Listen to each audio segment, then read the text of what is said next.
Hello കൂട്ടുകാരെ, നാം മറ്റുള്ളവർക്ക് വേണ്ടി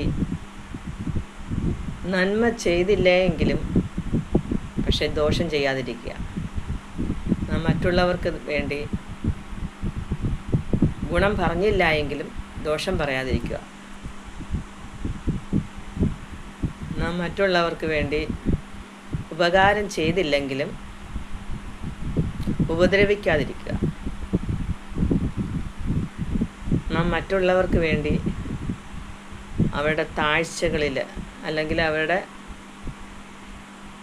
ഇല്ലായ്മകളിൽ അല്ലെ അവരുടെ രോഗത്തിൽ അവരോട് കൂടെ നിന്നില്ല എങ്കിലും അവരെ തള്ളിക്കളയാതിരിക്കുക.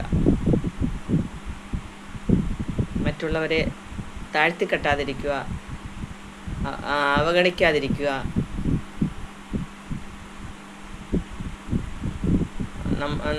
അങ്ങനെ ചെയ്യുമ്പോഴാണ് മറ്റുള്ളവർക്കൊരു നമ്മളിൽ സന്തോഷം വരുന്നത്. അവരെ അങ്ങനെ അവഗണിക്കുകയും താഴ്ത്തിക്കെട്ടുകയും അവരെ തള്ളിക്കളയുകയൊക്കെ ചെയ്യുമ്പോൾ നമ്മോടുള്ള അല്ലെങ്കിൽ അവരുടെ മനസ്സിലുണ്ടാകുന്ന ആ വേദന നമുക്ക് മനസ്സിലാക്കാം.